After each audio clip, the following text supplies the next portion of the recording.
안녕하세요. 이인재입니다. 우리 지난번에는 우리가 만들게 될 프로젝트에 대한 이야기를 좀 해봤죠. 이번 시간에는 이걸 기술적으로 어떻게 구현할지 좀 디테일한 스펙을 이야기해보고 그 스펙을 구현하기 위해서는 어떤 테크니컬한 스택들을 사용해서 만들게 될지 그런 이야기를 나눠볼 것 같아요. 이걸 다 해커톤 때 하면 좋겠지만 그러면 너무 해커톤이 빠듯할 것 같기도 하고 또 미리 말씀드림으로써 생기는 그런 장점도 있을 것 같아서 미리 영상을 찍어보게 됐습니다. 음, 우선 도메인을 샀어요. 제 트위터에서 보신 분들은 아시겠지만 도메인을 구입했습니다. 제 필기가 굉장히 나쁜 거 양해를 부탁드리고 ola.dev 어, 굉장히 프렌치스러운 이름인데 올랄라 뭐 이런 프랑스에서 많이 쓰는 그런 감탄사죠. 좋을 때도 쓰고 나쁠 때도 쓰는 그런 감탄사인데 이제 정확하게는 오라라 이런 악센트가 들어가는 이름이 되겠습니다. 아, 네이밍은 늘 너무 어려운데 찾을 수가 없었어요. 적당히 이 프로덕트를 설명하는 이름으로는 도저히 찾을 수가 없었고 막 비유적인 걸 떠올려 봐도 찾을 수가 없었고 찾아내도 다 이미 좋은 도메인은 나가 있고 결국엔 이렇게 됐습니다. 뭐 이름 때문에 망할 서비스라면 망해야죠. 자, 그래서 어, 지난번에 말씀드렸던 걸 다시 한번 살짝 복기를 해보자면 서비스를 유저가 이제 가입을 하게 되면은 일단 유저가 있죠. 유저가 가입을 하게 되면은 어, 엔드포인트가 엔드포인트를 생성할 수 있어요. 여러 개가 있을 거니까 복수로 써놓을게요. 엔드포인트 같은 경우는 자동적으로 URL이 매핑이 되는데 API 울랄라 dev 슬래시 어쩌고 저쩌고 이거는 여기는 이제 랜덤으로 붙는 부분이겠죠. 자, 이런 API가 생기면 유저들이 이 API를 마음껏 사용할 수 있습니다. 뭐, 여기에다가 아무거나 그들이 쏴도 되고, 혹은 어떤 다른 서비스에 웹훅을 연동하세요라고 써 있는 곳에다가 이 URL을 집어넣어서 그런 다른 서비스들이 호출하는 웹훅을 받아주는 올랄라가 그런 역할을 해주겠죠. 그럼 엔드포인트가 있으면 실제로 이 엔드포인트에 리퀘스트가 들어오는 거죠. 리퀘스트가 실제로 리퀘스트가 들어오는데 우리는 이제 그 목록들을 쭉 키핑을 할 거예요. 각각의 목록에는 일단 타임스탬프가 당연히 붙을 거고 어, 뭐, 쿼리 파라메터 그리고 바디가 있을 수도 있고 메소드가 뭐 get이냐 포스트냐 이런 게 있을 거고 헤더가 있겠죠. 이런 데이터들이 이제 리퀘스트별로 쭉 저장이 되는 거예요. 그러면은 이 유저는 대시보드에서 이 특정 본인의 엔드포인트를 클릭을 하면은 그 엔드포인트로 들어왔던 리퀘스트들을 쭉 나열해서 볼 수 있게 되고 각 리퀘스트를 클릭하면 이런 상세 정보들을 볼 수 있게 되는 거죠. 지난번에 이제 제가 설명을 드릴 때 얘기했지만 이제 이게 가장 베이직한 기능인 거고요. 1차적인 기능인 거고 이제 그렇게 보면은 올랄라는 API 엔드포인트를 제공을 하면서 거기에 들어온 리퀘스트를 로깅해서 보여주는 서비스다 라고 볼 수 있는데 이제 여기서 한 발 더 나아가기로 했죠. 그게 일종의 이 리퀘스트의 라우팅인 건데 우리는 그걸 destination이라고 부르기로 합시다. destinations. 사실상 destination은 그냥 자바스크립트로 된 펑션이다 라고 정의를 할게요. 어, 좀 사용하기 쉽게 다양한 UI적 요소를 넣을 수 있겠는데 일단 이렇게 가볼게요. 그러면 이 데스티네이션이 예를 들면은 뭐 에어테이블 혹은 구글 시트 혹은 뭐 대 서버 뭐 이런 것들이 있을 수 있겠죠. 그러면 애초에 그 유저가 엔드포인트와 데스티네이션 간에 연결을 맺어 놓는 거예요. 이거는 1대 다 관계다. 이제 한 개의 엔드포인트가 어, 여러 개의 데스티네이션을 가질 수 있습니다. 0개를 가질 수도 있고요. 아무것도 안 갖는다면 그냥 로깅만 하고 말겠죠. 그러면 이제 엔드포인트로 리퀘스트가 들어오면 각각의 리퀘스트는 연결되어 있는 데스티네이션으로 포워딩이 되는 거예요. 포워딩을 할 때 그대로 포워딩 할지 아니면 더 페이로드를 다시 재구성을 할지 그게 바로 이 데스티네이션 펑션이 결정해주는 거겠죠. 대강 이런 흐름이라고 보면 될 것 같아요. 그러면 한번 좀 더 쪼개볼까요?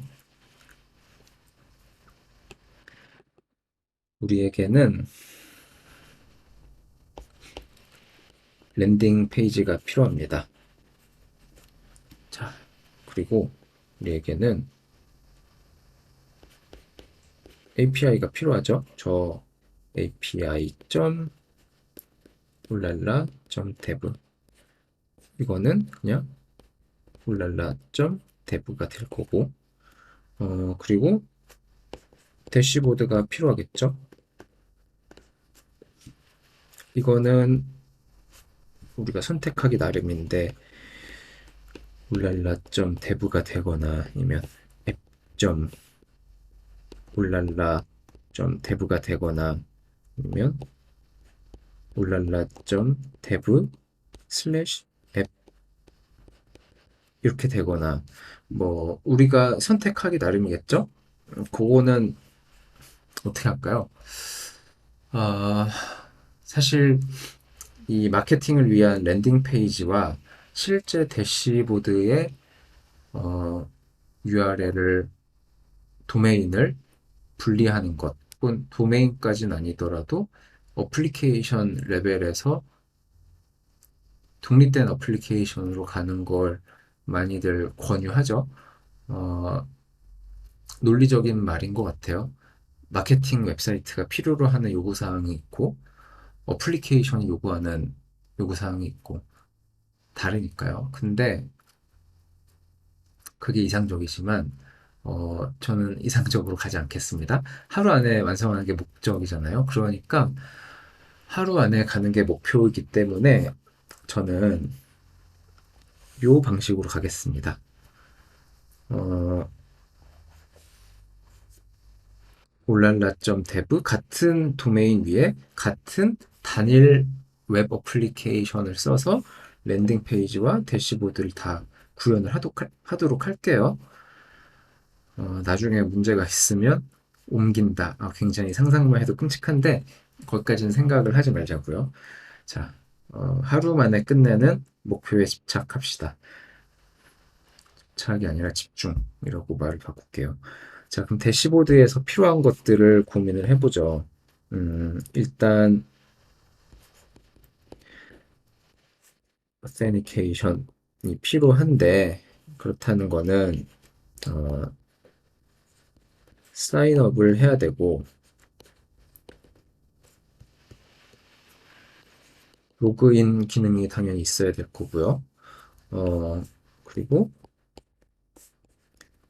데이터 액세스를 당연히 로그인한 유저만 할 수 있어야죠. 로그인한 유저가 자신의 데이터만 읽고 쓸 수 있도록. 그죠? 예를 들어서 이게 뭐 블로그 사이트다. 뭐 예를 들어서 뭐 좋아하지 않지만 미디엄.com이라는 사이트다. 그러면 작가가 있고 그냥 뷰어가 있죠. 유저를 나눠보면 작가는 본인의 데이터를 쓰고 읽고 업데이트하는 이제 CRUD create, read, update, delete 네 가지 액션을 다 할 수 있죠. 근데 뷰어, 그러니까 로그인 안 한 일반 유저들은 작가가 아님에도 이 작가의 데이터를 읽을 수 있죠. 리드할 수 있죠. 이게 서비스마다 이제 다 다른 건데, 미디엄 같은 경우는 그러겠죠. 하지만 지금 우리가 만드는 서비스 같은 경우는, 굉장히 자기 거 자기만 접근할 수 있도록 엄격한 그 가이드를 만들어 놓고 구현을 해야겠죠. 자, 근데, 한 가지 또 고민해 볼 게, 가입을 해야만 쓸 수 있을까요? 음, 그거 한번 좀 고민해 볼 법한 내용인데, 이거 맥주가 아니고 보리차입니다. 얼음 들어가 있는 보리차예요. 맥주를 마시면서 녹화를 하면 좋지만, 그 제정신을 할 수 없을 것 같아서, 어, 가입을 안 한 유저를 어떻게 할 것인가? 예를 들면, 가입 안 했지만 한번 써봐 하면서 엔드포인트를 하나를 주고 유저가 그걸 쓰기 시작하면 그 다음에 이제 유저가 되도록 가입을 유도하는 그런 플로우가 있을 수 있겠죠. 그, 뭐 그런 식의 접근을 취하는 서비스들이 많이 있어요. 저는 개인적으로 되게 좋다고 생각을 하고, 가입하기 전에 한번 맛보기로 써볼 수 있는 거는 굉장히 좋은 경험이라고 생각을 합니다만, 어, 자, 그걸 구현을 하려면 해야 되는 일들이 뭐냐면, 내가 엔드포인트를 유저가 오면은 생성을 해주는데, 그 엔드포인트는 특정 유저에 속하지 않은, 어, 그냥 디태치드 된 그런 엔드포인트인데, 엔드포인트를 만들 때 그 유저한테 메일 주소 정도는 물어볼 수 있겠죠? 아닐 수도 있고, 근데 물어보면 더 좋을 것 같아요. 왜냐면, 물어봤다가, 예를 들어서, 이 엔드포인트에 리퀘스트를 100번까지 보낼 수 있어 라고 얘기를 해놓으면 100번을 초과하는 시점에 우리가 그 메일 주소로 메일을 보내면서 너 잘 쓰고 있네? 근데 너 쿼터를 지금 초과했으니까 가입을 해. 그러면 우리가 좀 더 올려줄게. 그런 식으로 유도를 할 수가 있겠죠.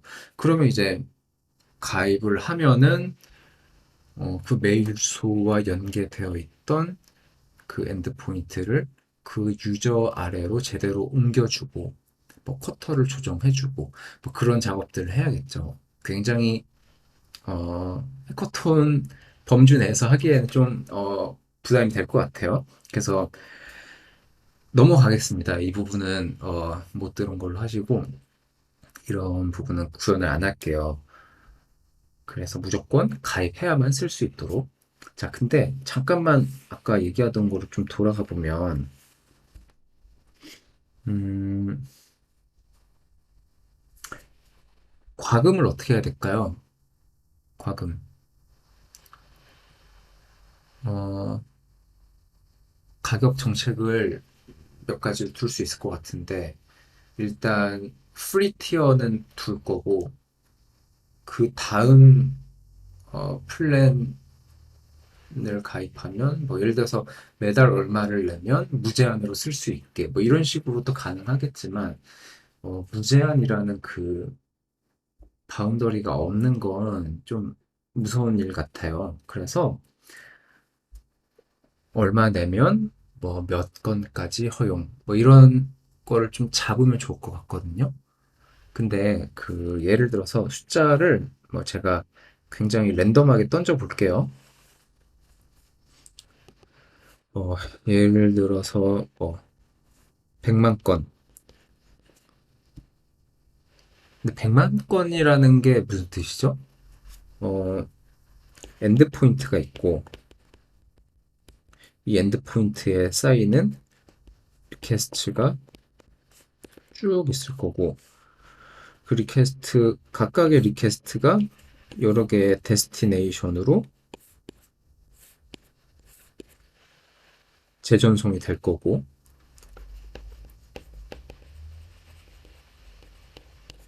자 그러면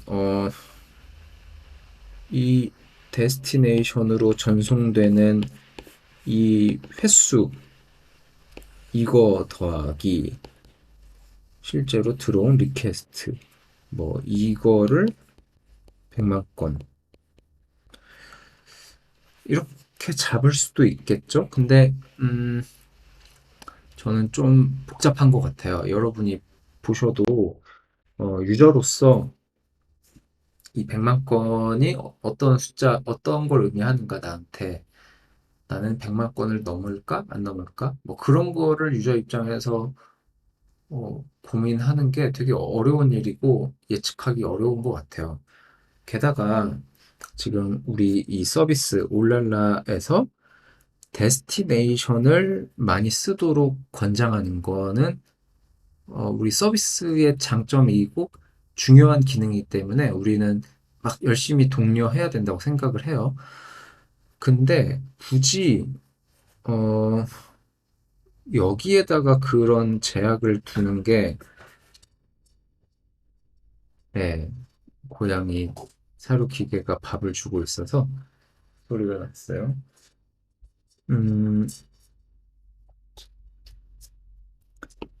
데스티네이션으로 보내주는 그런 리퀘스트에 대해서도 과금을 하게 되면은 유저들이 데스티네이션을 막 적극적으로 붙이지 못하게 될 것 같아요. 왜냐면 그들이 들어온 하나의 리퀘스트를 가지고 로깅도 하고 그거를 가지고 어떤 처리를 해갖고 부가적인 것도 하고 또 그걸 다시 자기네들 서버로 보내기도 하고 다양하게 활용하는 거를 장려해야 되기 때문에 일단 저는 데스티네이션은 과금과 상관없도록 하고 그저 이 들어오는 리퀘스트의 개수를 가지고 과금에 적용하도록 해볼게요. 제 생각이 맞을지 틀릴지 모르겠어요. 하지만 제가 혼자 만드는 프로젝트니까 망해도 제가 망하는 거고 잘 돼도 제가 잘 되는 거고 제가 한번 해보고 싶은 대로 하는 게 가장 사이드 프로젝트의 묘미 아니겠습니까? 그러면 이제 대시보드에는 각 엔드 포인트당 한번 그림을 그려봐야 될까요? 그림까지는 아닌데 어, 엔드 포인트를 나열하는 목록이 있을 거고 무언가를 클릭하면은 이제 거기에 실제로 들어온 리퀘스트를 보여주는 리스트가 있겠죠. 네. 잘 먹었어? 그래, 올라와. 그렇지. 자, 가만 있어. 자, 그러면은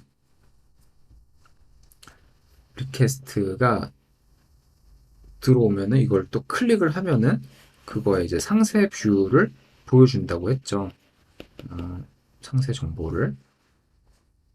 그리고 상세 정보를 보여주면서 동시에 이제 어떤 데스티네이션으로 전송이 됐는지도 보여주면 좋을 것 같아요. 그래서 뭐 이름이 있고 에어 테이블 이거 여기는 뭐 200이 떨어졌다.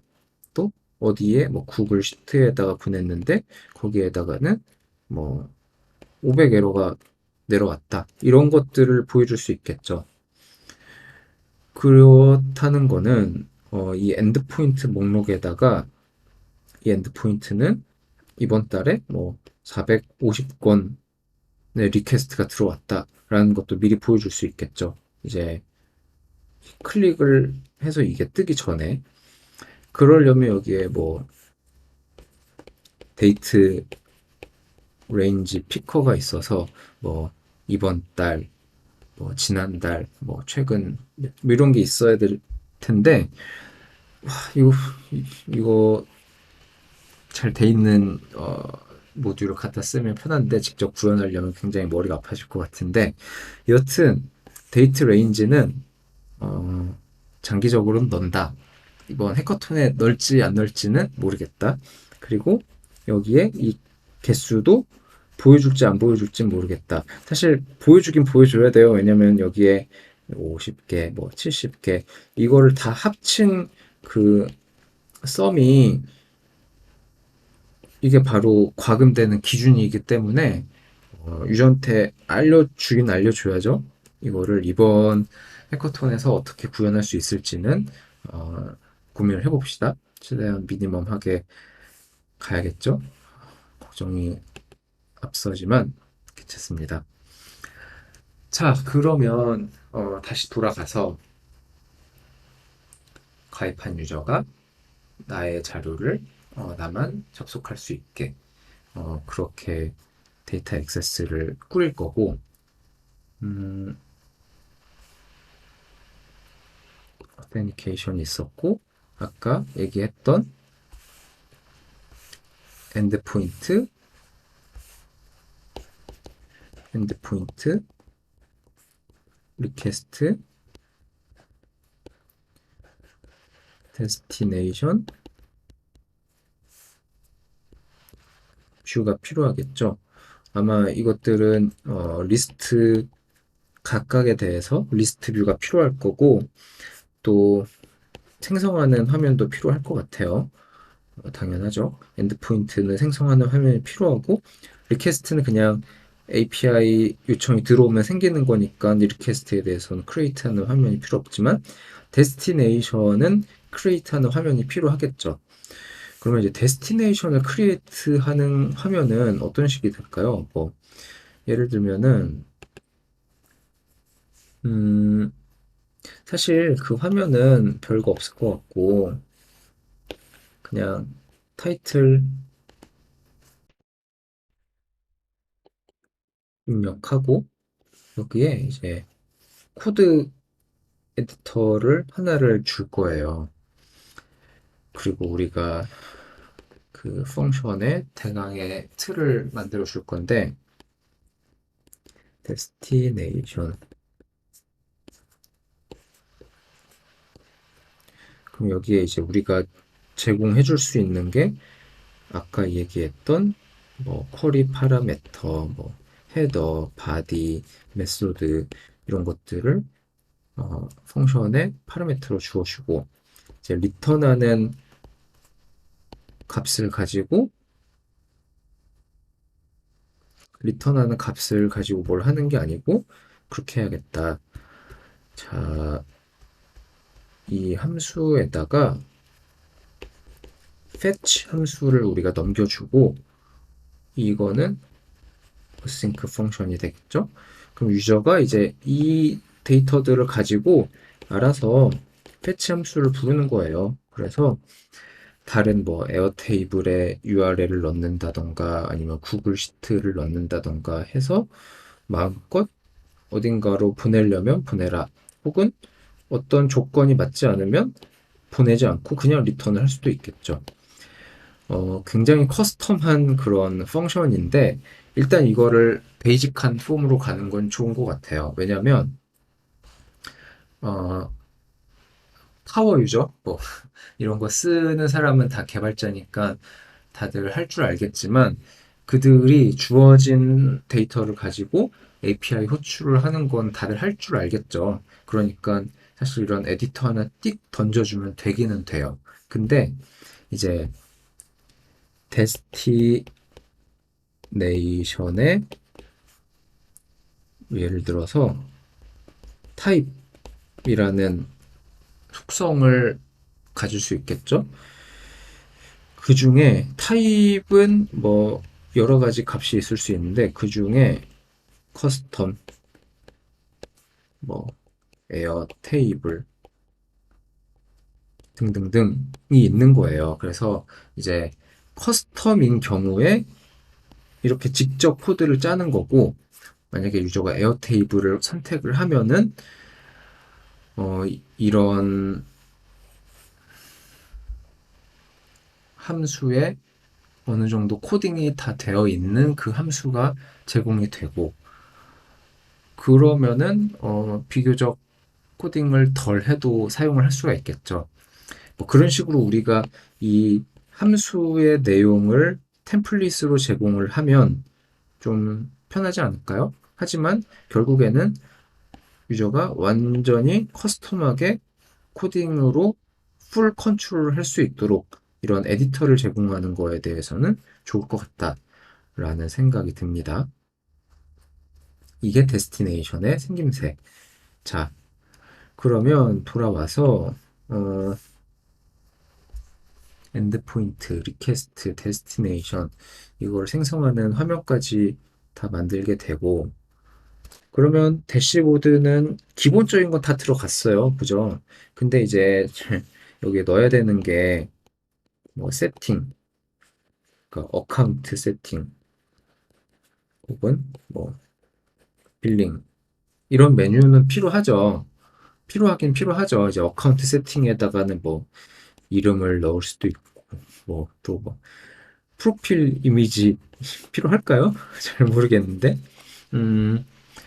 이런 걸 넣을 수도 있고 뭐 비밀번호 리셋 이런 거를 넣을 수도 있을 거예요. 근데 이번에 할 필요가 있을까요? 뭐 하면 좋죠. 근데 안 한다고 해서 큰일은 안 생길 것 같아요. 그리고 빌링도 마찬가지로 요금제 변경 이런 거에 대해서 메뉴를 넣어주면 좋지만 넣지 않더라도 그냥 우리 서포트 at 올랄라 dev로 메일을 보내주세요 라고 잘 적어 놓으면 그걸로도 한동안은 충분할 것 같아요. 왜냐면 오픈하자마자 막 유저가 막 몇백 명씩 몰릴 일은 전혀 없을 거고, 실제로 이제 제가 들었던 많은 팟캐스트들에서도 빌링 페이지 없이 서비스를 막 1년 넘게 운영을 하고 아주 가끔 막 한 달에 한 번씩 메일로 들어오는 요청에 대해서 적당히 대응을 하는 거죠. 그리고 이게 사실 그런 접근이 저는 되게 좋은 게, 음, 그렇게 수동으로 들어오는 요청에 대해서 수동으로 대응을 하다 보면은 어떤 패턴이 생기잖아요. 아, 유저들이 이런 걸 원한다. 이런 문제가 있다. 그런 널리지가 쌓이면 그거를 가지고 대시보드에 적절한 기능을 넣을 수 있겠죠. 근데 그걸 알기 전에 막 덕지덕지 붙이기에는 적어도 우리 이 해커톤이라는 범주에서는 너무 이른 것 같아요. 해커톤이 아니었어도 제가 빌링 페이지를 처음에 넣진 않았을 거예요. 자, 이제 이 정도가 전체적인 틀이 된 것 같고요. 맥주 아닙니다. 보리차입니다. 자, 그러면 뭘 써서 만들면 좋을까요? 어, 대시보드를 만들려면 프론트엔드가 필요하잖아요. 근데 프론트엔드 하면 보통 이제 리액트, 뷰, 뭐 요즘에 스벨트 이런 것들이 많이 있죠. 어, 프론트엔드 어떤 거를 쓰면 좋을까요? 사실 이제 저는 업무적으로는 리액트와 뷰를 많이 쓰기는 썼는데 개인적으로는 어, 리액트를 좋아하지 않는 편이에요. 왜냐면 이거는 뭐 완전 다른 뚝 떼어놓고 따로 만들어야 될 컨텐츠 같긴 하지만 너무 해야 될 일이 많은 것 같아요. 그러니까 굉장히 잘 얼르고 달래서 다스려야 할 거대한 몬스터 같은 존재? 그래서 좀만 잘못 건드려도 막 불바다가 되고 좀 저한테는 그런 느낌이 있는 것 같아요. 음, 작성해야 될 코드의 양도 좀 많고 그런데 뷰 자체는 좋아해요. 뷰는 되게 좋아하는 편이고 깔끔해서 좋아하고 근데 이제 뷰 3가 되면서 굉장히 이제 리액트와 비슷한 점들이 많아지고 이제 리액트와 뷰 간의 막 경계가 약간 흐려지는 그런 면도 좀 있는데 뭐 좋기도 하고 나쁘기도 하고 그런데 이제 제가 어디로 가는지 눈치를 채시는 분이 계시겠지만 이번에 스벨트를 사용하겠습니다. 너무 놀라지 않으셨으면 좋겠고요. 스벨트를 사용할 건데 스벨트는 정말 굉장히 단순해요. 그냥 HTML, 자바스크립트 정도만 알고 있는 분이 이런 리액트나 뷰에 대한 경험이 없는 분이 스벨트 코드를 보시면 눈으로 적당히 거의 다 이해할 수 있을 거예요. 이제 리액트에서 뭐 use state, use effect, 뭐 use 어쩌고저쩌고 막 이런 훅들이 막 나오거나 아니면은 뭐 뷰에서 컴포지션 API가 막 나오면 뭐가 어떻게 되는 건지 그 프레임워크를 안 써보신 분은 좀 따라가는데 시간이 걸릴 수 있는데 스펠트 같은 경우는 어, 제 생각에는 굉장히 직관적이라고 생각을 하고요. 스펠트를 사용하게 될 때 작성해야 되는 코드의 양도 굉장히 미니멀하다. 그래서 심지어 백엔드를 개발하시는 분인데 뭐 HTML과 자바스크립트를 읽을 줄은 알지 하시는 분들은 제가 작성하는 스펠트 코드를 보시면 별다른 어려움 없이 이해하실 수 있을 거라고 생각을 합니다. 하지만 이렇게만 말씀드리면 여러분이 긴장을 하시고, 나 이제부터 스펠트를 공부해야 되나? 라고 생각을 하실 수가 있으니까, 그러시지 말라고 간단히 스펠트 인 100초 만에 알아보는 스펠트에 대한 영상을 같이 한번 보면 어떨까 하는 생각이 들거든요. 이거 사실 100초짜리 영상이긴 한데 100초까지 다 안 봐도 돼요. 어, 자, 한번 같이 보시죠. Svelte. It's a JavaScript tool for building UI components, just like React, Angular, or Vue. But unlike its peers, which ship a JavaScript runtime to the browser to make your code work, Svelte is a compiler. It converts the declarative code that you love to write as a developer into 자, 스펠트는 컴파일러다라는 부분이 좀 중요한데 다른 리액트나 뷰 같은 걸 사용하시면은 웹사이트를 배포할 때 리액트와 뷰 그 라이브러리가 같이 배포가 되는 거잖아요. 근데 스펠트 같은 경우는 배포 시점에 그 빌드 프로세스가 뭐 예를 들어 스펠트의 기능이 100개가 있다. 그 중에 쉽게 설명하자면 100개가 있는데 그 중에 여러분이 3개만 썼다. 그러면 그 3개만 똑 떼서 컴파일해서 그게 실제 웹사이트에 올라가게 되는 형태예요. 어, 정확한 비유는 아닌데 일단 넘어가 보시죠. imperative code that works with native browser APIs. As a result, you get highly performant code in a very small package. A script for your JavaScript 별로 제 취향에 맞지 않는 짤이어서 넘기려고 했는데 제대로 넘기는데 실패했네요. 자, 한번 코드를 보시면은 .svelte라는 확장자를 갖는 파일인데 code, which can also be TypeScript, a style tag for your CSS, which can also use a preprocessor like Sass, and the main template represented as regular HTML. But it's no ordinary HTML. It's been empowered with all kinds of extra syntax for writing declarative code. Need reactive state? Simply define a variable with the let keyword, then reference 자, 이 스크립트 태그 내에서 let count는 제로라고 선언을 한 순간 그거는 그냥 바로 리액티브한 반응형 변수로서 스벨트가 처리를 해줍니다. 그게 어떻게 되냐면 it dynamically in the HTML using braces.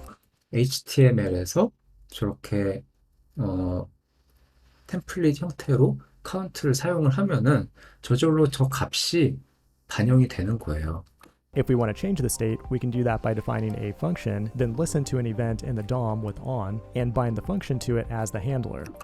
자, 이런 식으로 함수를 만들어서 카운트를 증가시키고 또 on 콜론 클릭 해서 함수 이름을 집어 넣으면 그게 이벤트 바인딩이 일어나고 카운트가 업데이트 되면 카운트는 리액티브한 변수이기 때문에 스펠트가 이 버튼의 이름도 계속 바꿔주는 이게 모든 것들이 자동으로 이루어지는 건데 보시면 아시겠지만 on 콜론 클릭이라는 구문은 스펠트의 구문이에요. HTML의 구문이 아니고요. 그렇기 때문에 빌드를 하게 됐을 때 그 빌드 타임에 스펠트가 이 스펠트만의 구문을 가지고 이거를 없애고 대신에 실제 플레인 자바스크립트 구문으로 변경을 해준다. 정확하게 어떤 코드가 아웃풋으로 나오는지는 여러분이 아실 필요는 없지만 어쨌든 이렇게 돌아간다라는 거를 아시면 됩니다. Now, when the value of that variable changes, the component will automatically re-render to show the updated state. In many cases, you'll need to run conditional logic or loops in your template. Instead of fighting against JavaScript functions, it empowers you with a syntax 자, 보시면은 where you can clearly create an if-else state 이런 템플릿을 이제 싫어하시는 분도 계시고 좋아하시는 분 혹은 익숙한 분도 계실 텐데 이런 식의 뭐 if else 구문을 써서 조건적인 로직을 집어넣을 수도 있고요. 또 이렇게 루프를 돌면서 아웃풋을 만드는 것도 당연히 가능합니다. 저는 개인적으로 이제 리액트에서 사막 연산자라고 불리는 그거를 써서 이렇게 네스티드 사막 연산자 쓰는 게 되게 가독성이 떨어진다고 생각하는데 오히려 저는 그래서 이런 구문을 더 좋아하는 것 같아요. statement or a for each loop when working with a list. Now, when it comes to cross component communication, Svelte provides multiple different strategies for sharing data between components. To pass data from a parent to child, you can use props by adding the export keyword to a variable. And now you can pass data into this component. 자, 이거는 이제 다른 프레임워크들에도 공통적으로 있는 내용인데 컴포넌트가 프로퍼티를 받을 수 있고 여러분은 이렇게 프로퍼티를 전달할 수 있다라는 걸 설명을 하고 있죠. And if you have a ton of props, you can use the spread syntax to keep your code looking fit and healthy. Now, for more complex component trees, you have a context API. 자, 여기부터 영상을 멈추겠습니다. 왜냐하면 컨텍스트 API 스펠트에서 저 아직 안 써봤고요. 이번 강좌에서도 쓸 계획은 없습니다. 만약에 작업을 하다가 와 이거 진짜 필요하다 싶으면 제가 실시간으로 스벨트의 컨텍스트 API를 공부하고 사용을 할게요. 일단은 우리는 스벨트에 대해서 딱 여기까지만 알고 넘어가는 걸로 하시죠. 그게 좋을 것 같아요. 그러면 지금 1분 40초 만에 100초가 됐네? 벌써? 영상은 2분짜리인데? 여튼 딱 100초 만에 우리는 스벨트에 대해서 배워봤어요. 자, 그래서 우리는 스벨트를 사용을 할 거고요. 그러면 이제 데이터베이스가 필요하잖아요. 데이터베이스는 당연히 필요하죠. 아까 우리가 작성하는 것들을 담아야 되니까. 저는 릴레이셔널 데이터베이스를 선호합니다. 예를 들면 MySQL, 뭐 PostgreSQL 등등 있죠.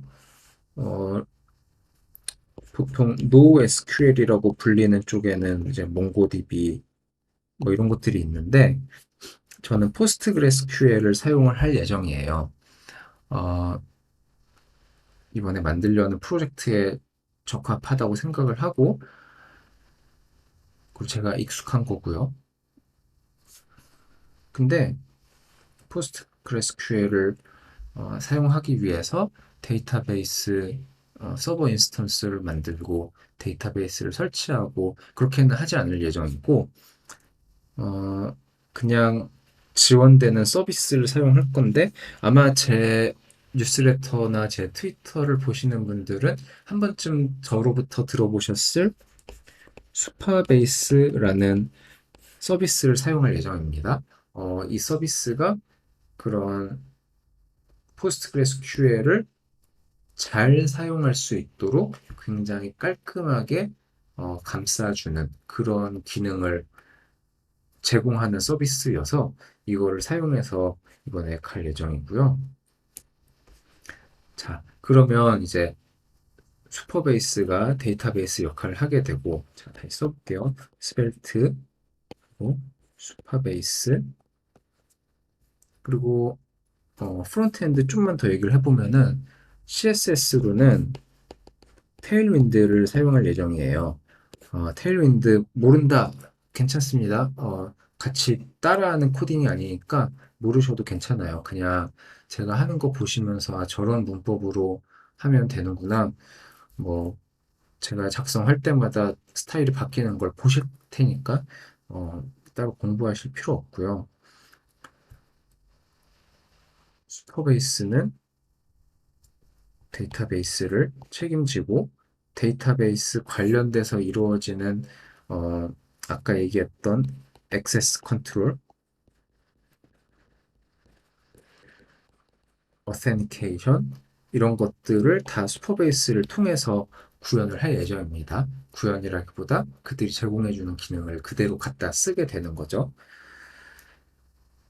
자, 그러면 그 API 있잖아요. API 있죠? 올랄라. 이거에 대해서는 다음에 좀 더 시간을 갖고 얘기할 수 있으면 좋겠는데 너무 막 고성능을 목적으로 하진 않을게요. 그러면 일이 좀 커지는 것 같아서 그냥 이거는 서블리스 펑션으로 어, 작업을 하도록 하겠습니다. 디테일한 건 다음 영상에서 다시 한번 얘기를 해볼게요. 그래서 오늘은 대강 이 정도만 정리를 하고 마치려고 하고요. 더 궁금하신 게 있거나 알고 싶은 게 있으시면은 댓글을 달아주시면 좋을 것 같고요. 또 다음 영상에서 만나 뵙겠습니다. 감사합니다.